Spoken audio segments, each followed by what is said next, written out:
My parents told me I was too ugly to be a bridesmaid at my sister's wedding. I stayed silent, paid for everything, even her dress. Then during the reception, they laughed loudly. "She'll never find a man anyway."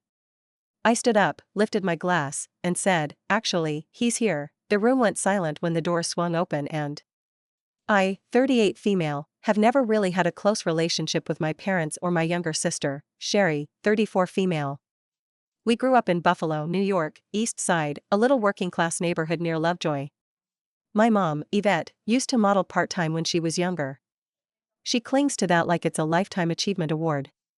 My dad, Dennis, is a retired cop. The old-school, gruff, alpha male kind. Discipline over empathy. Image over intimacy. From the time I could understand words, I knew I was the other one. The quieter one, the less pretty one, the one who got straight A's and didn't make a fuss. Sherry, on the other hand, was sunshine in a bottle.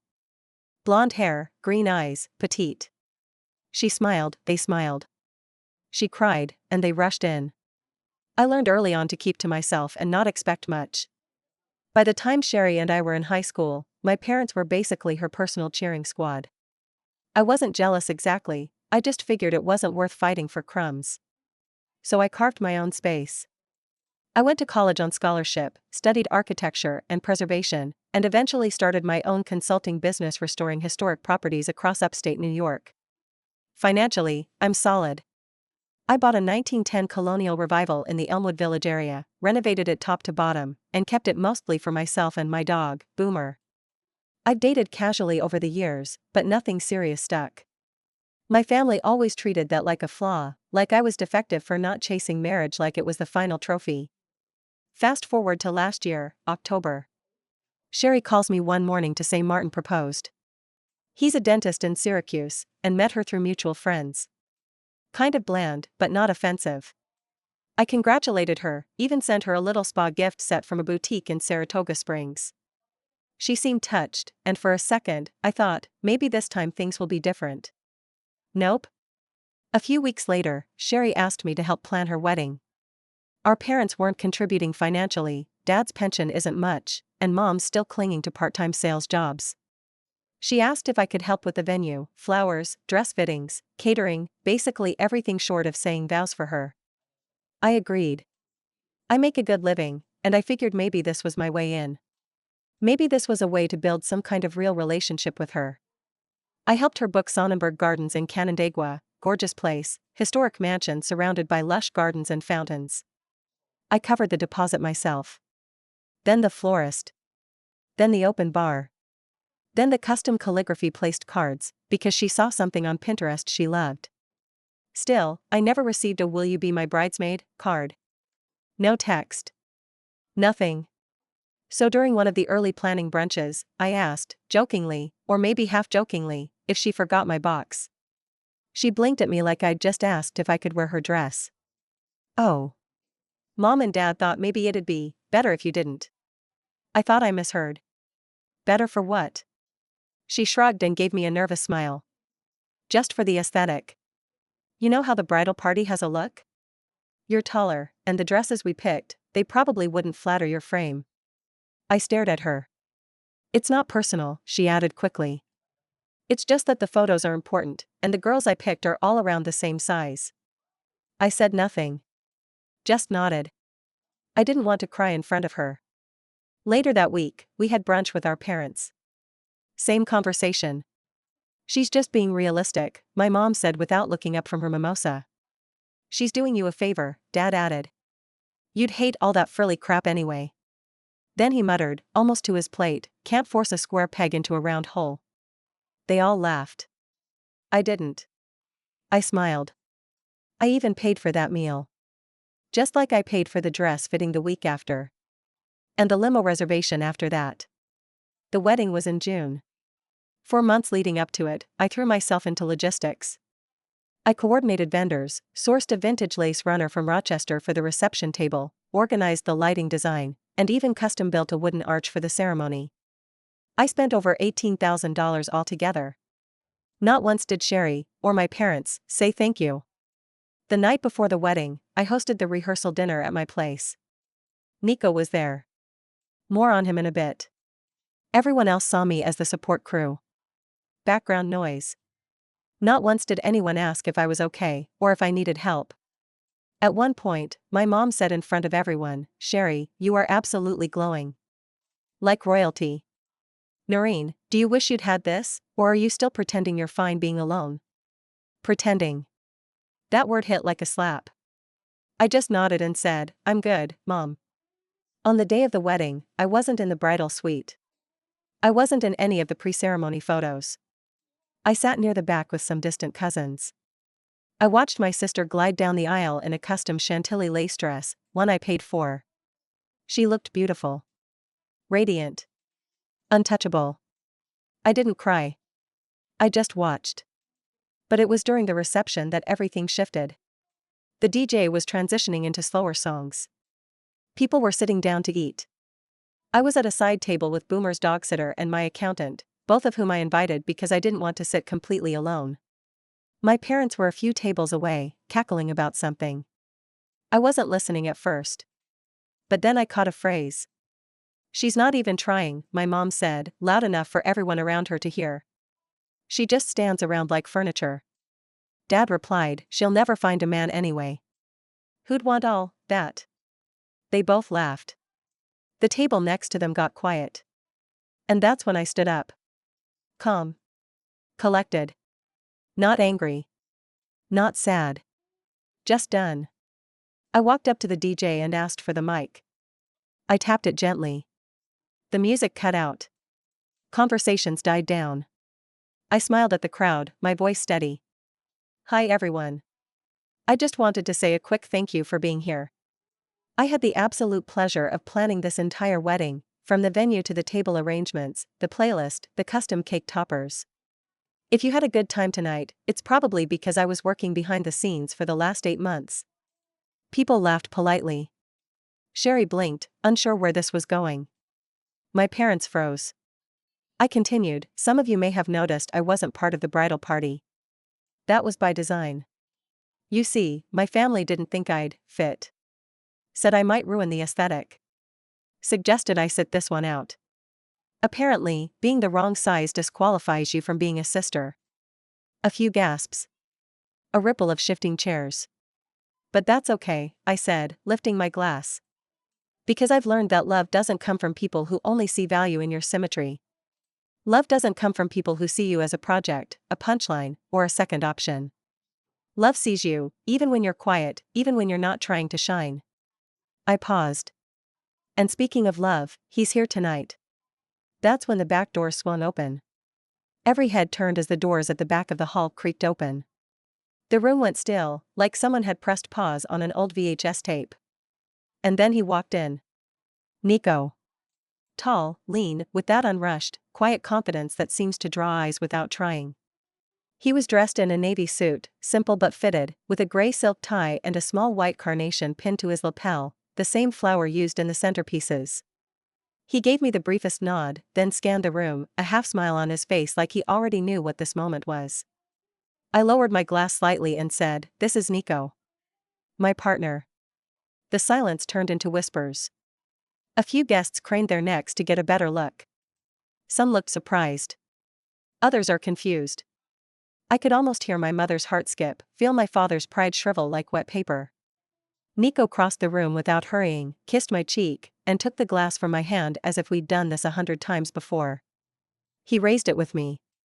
"To the kind of love that doesn't care what size dress you wear," he said. I don't remember who clapped first. Maybe it was one of Sherry's bridesmaids, or one of the vendors. But soon, the entire room was applauding. Not rowdy, not mocking, just sincere. A small rebellion against the quiet cruelty that had gone unchecked for decades. My parents didn't clap. My father sat like stone, jaw clenched so hard I could see the vein in his temple pulsing. My mother stared at Nico like he was a mirage, then back at me, as though trying to calculate how she missed this.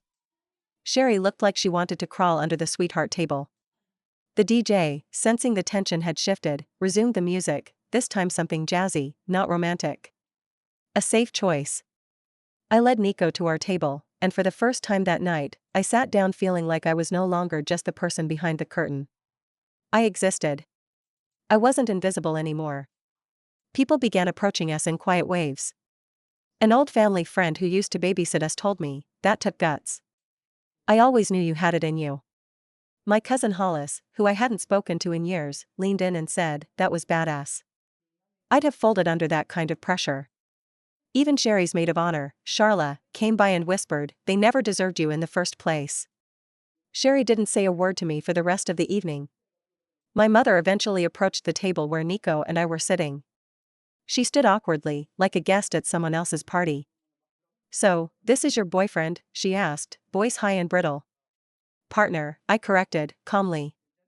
"Yes."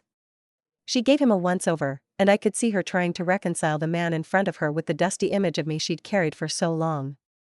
In her world, people like Nico didn't go for women like me.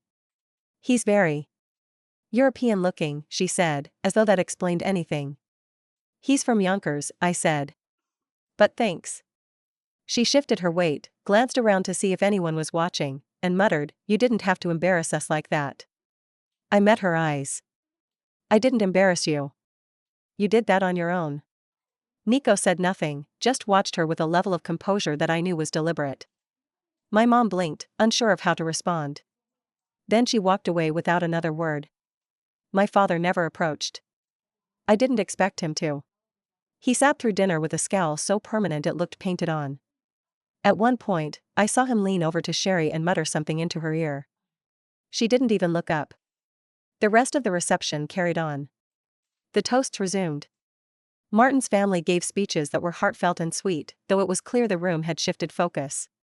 Everyone was still cordial, polite, but there was a tension now, like people weren't sure if they were supposed to ignore what had happened or quietly respect it. Nico and I danced once, an old Motown track he knew I loved. I hadn't danced like that in years. My body wasn't made for twirling, but with him, I didn't care. We left early, before the cake was cut. Outside the venue, the summer air was thick with humidity and the smell of lake water. We walked to the car in silence, hand in hand, the cicadas buzzing in the trees. When we got in, Nico turned to me and said, simply, "You didn't have to do that for me, you know." "I didn't," I said. "I did it for me." He nodded, then kissed the back of my hand and started the car. Back at my place in Buffalo, Boomer greeted us at the door like we'd been gone for years. Nico stayed the night. We didn't talk about the wedding again until the following week, when Sherry sent a text, "I can't believe you made my day about you." That was all it said. No thank you. No sorry. No acknowledgement of the money I spent or the work I put in. Just blame. I left it to read. My mom called 3 days after that. Left a voicemail saying, "We were just joking, Noreen. You've always been so sensitive. Call us when you're ready to be civil." I didn't call. It's been 2 months now. I haven't spoken to any of them since. Nico and I took a short trip to Bar Harbor.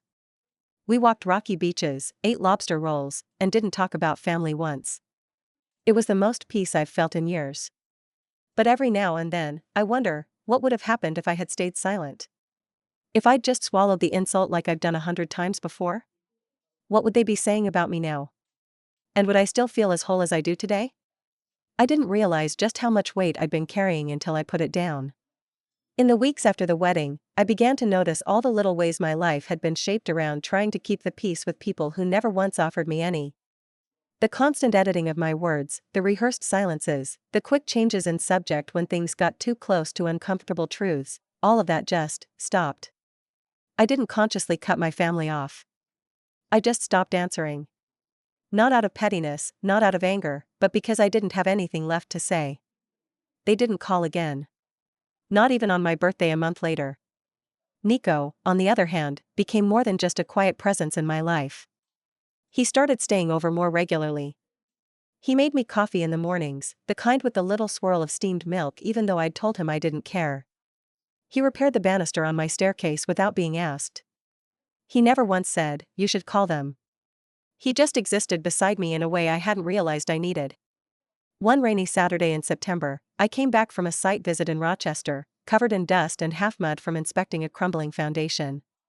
I dropped my bag, wiped my boots, and walked into the kitchen, and there he was, baking a pie. A pie. I stood there staring like he'd grown a second head. What? He said, glancing over his shoulder. You bake? Only when I'm avoiding difficult conversations, he said, laughing. Which, thankfully, I don't need to do here. So. I guess this is just recreational. He kissed my forehead, and I felt this ridiculous sting in my chest, the kind you get when something is so simple, so kind, that it makes all the noise in your head stop for a second. After dinner, we sat on the porch, wrapped in a shared blanket. The rain was steady, tapping the roof in rhythm. That's when I finally asked what I'd been afraid to. Why did you come to the wedding? He turned his head slowly and looked at me like I'd just asked the color of the sky. Because you asked me to, he said. I didn't think you'd say yes. I didn't think you believed I wouldn't. That silence between us, that unspoken understanding, that was the real turning point. Not the toast, not the door swinging open, not the shocked silence of the room. It was this moment. Right here. On a porch in Buffalo, under a wet sky. And that's when I began to question everything I thought was unchangeable. For decades, I believed that my role in the family was fixed, the responsible one, the plain one, the background character. My parents reinforced it. Sherry confirmed it. And I internalized it. But what if I'd been wrong? What if I wasn't the problem? What if it was them all along? Around that time, I started therapy again. It had been years since I'd last gone, back when I first started working and had a panic attack on a job site because the scaffolding shifted under my feet and I suddenly couldn't breathe. Back then, I thought it was about stress. Now, I know better. My new therapist, Nadia, was blunt in the way I needed. After our second session, she said, "You understand you were emotionally neglected, right?" I blinked at her. It wasn't that bad. She raised an eyebrow. They called you ugly and said you'd die alone. That's not just bad. That's abuse. That word felt too big, too sharp. But she was right. They didn't hit me. They didn't lock me in closets or withhold food. But they chipped away at me, year by year, word by word, until I questioned my own worth every time I looked in the mirror. That realization didn't bring anger, it brought relief. Like, finally, someone saw the whole picture. I started writing again. Nothing big, just a journal. But in it, I wrote down every time they'd said something cruel, every time I'd bitten my tongue, every time I'd stood in the background and smiled because it was easier than being accused of being difficult. I filled the journal in 3 weeks. Meanwhile, Sherry posted wedding photos all over social media. None of them included me. I didn't expect to be tagged. I didn't even expect acknowledgement. But part of me noticed. Part of me still wondered if she would, just once, text to say, "I'm sorry. I was cruel. I was wrong." She never did. But someone else reached out. A week after my birthday, I got a Facebook message from an old neighbor, Mrs. Levine. She used to live 2 doors down from us when we were kids. She must be in her late 70s now. Her message was short, "Saw what happened at the wedding. I just want you to know, I always saw how they treated you. You didn't deserve that. You grew up so strong." It floored me. I hadn't seen her in 20 years. But she remembered. She noticed. And just knowing that made something inside me settle. A week after that, a woman named Laurel, one of Sherry's old high school friends, sent me a message too. I wasn't at the wedding, but I heard about the toast. Just wanted to say, "Good for you. I always thought you were the most interesting one in your family." These small messages from people who weren't supposed to be on my side meant more than I can explain. They didn't change anything, but they validated everything. It was real. I wasn't imagining it. I hadn't made it up. My mother, of course, continued her passive-aggressive campaign of silence. She posted photos of her and Sherry at girls' brunch or wedding planning throwbacks with captions like, "So lucky to have such a beautiful daughter." Never plural. Never daughters. And my father? He didn't say a word. I sometimes think he's still waiting for me to apologize for causing a scene. He doesn't do emotional complexity. For him, silence is power. And that's fine. Let them stew in it. I have my life. I have my home. I have Nico. I have Boomer, who still barks at his own reflection but curls up at my feet every night like he was always meant to be there. I no longer live under the weight of who they told me I was. I'm still building something, though. Still figuring out who I am without all the noise. That October, I was invited to speak at a preservation conference in Boston. I debated turning it down because travel had been the last thing on my mind, but Nico insisted. You deserve to be around people who value your voice, he said. He was right. So I went. The keynote speech went better than I expected. I talked about the stories buildings tell us, how layers of paint, cracks in the foundation, and handmade nails all reveal human fingerprints we often overlook.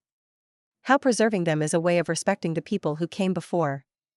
Afterward, a woman from a historical society in Connecticut approached me about a consulting role for a long-term restoration project. It was a big opportunity. More visibility, bigger platform, and, most importantly, more freedom. I said yes. And just like that, the tides began to shift. Not overnight, and not like a fairy tale, but piece by piece, I started choosing myself over old patterns. My days were filled with things that mattered. I worked on buildings with real character, ate dinner at a table where no one mocked me, and woke up beside a man who looked at me like I was sunlight. Then, early in November, Sherry called. Not a text. Not a passive-aggressive social media post. A full call. I almost didn't answer. But curiosity got the better of me. Her voice was strained, like she was trying to hold on to calm. Hey. So. I'm calling because. Mom told me about your new project, she said. In Connecticut. I said nothing. She cleared her throat. Also, Martin and we're having some issues. Ah. There it was. She hadn't changed. She still only reached for me when something went wrong. He says I don't understand boundaries, she added. Can you believe that? I nearly laughed. Yeah. Actually, I can. There was a long pause. I was wondering if, maybe we could get lunch sometime? Just us. I paused. I was tempted to say no. I was tempted to hang up. But part of me wanted to see, just once, what it felt like to walk into a meeting with her on equal footing. Okay, I said. But not in Buffalo. What? I'll be in New Haven next month. If you want to come down, we can meet there. Otherwise, I'm not making a special trip. She sounded stunned. Oh. Okay. We ended the call shortly after. I didn't feel hopeful or angry. Just grounded. In control. Lunch happened. She came. We met at a little cafe by the Yale campus. I arrived 5 minutes late on purpose. She was already there, picking at a salad. She complimented my coat, a deep green wool thing Nico had bought me for my birthday. She asked about work. I answered politely, but I didn't offer more than she asked. The power dynamic had shifted, and we both knew it. Then she leaned in, trying to recapture familiarity. I was thinking about what happened at the wedding. I've had time to reflect. I nodded. And? I guess. I wasn't fair. But you could have told me how you felt instead of that whole performance. Performance? I asked, calmly. She winced. I didn't mean, yes, you did. But it's okay.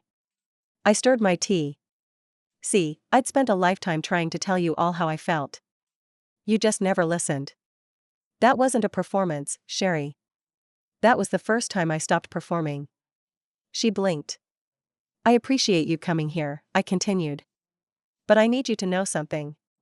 I'm not looking to go back to what we were. If you want something different, we can talk. But I'm not your emergency contact, your planner, or your punching bag. She was quiet for a long time. You've changed. I've stopped apologizing for being me. That's not the same thing. And that was that. We parted with a polite hug. She didn't text after. I didn't expect her to. I think maybe she hoped I'd slip back into that old role again. But I had outgrown it. Comfortably, completely. Around Christmas, I got a card in the mail from my parents. It was generic, wishing you joy this season. No note inside. No call. Just their name signed at the bottom. I pinned it on the fridge next to a magnet that said, "You are the architect of your own peace." Not out of sentiment, but as a reminder of where I came from, and how far I'd gone. Then came the final little twist of the knife, not from me, but from the universe itself. The following spring, the Historical Society I'd been consulting for published a feature in Preservation Journal, a respected industry magazine. They ran a piece on my work with photographs, an interview, and the title, Designing Dignity, How Architect Noreen Bell Builds More Than Buildings. It made the rounds. Local papers picked it up. I didn't think much of it, until my cousin Hollis texted me a screenshot. "Your mom shared this with the caption, 'So proud of our brilliant daughter.'" I laughed. Loud. Alone in my living room. The same woman who said I was too ugly to stand next to her pretty daughter was now publicly basking in my reflection. Let her. Let them all try to rewrite the past now that the present has flipped. That's the best kind of revenge, when the life you build is so full, so undeniably yours, that the people who tried to define you are left scrambling to catch up. I didn't need to scream. I didn't need to burn bridges. I just walked across mine, and left the gate open behind me, knowing they'd never dare to cross it the way they did before. So no, I didn't get a thank you for the wedding. But I got something better, my own damn life. And this time I'm the one standing at the center,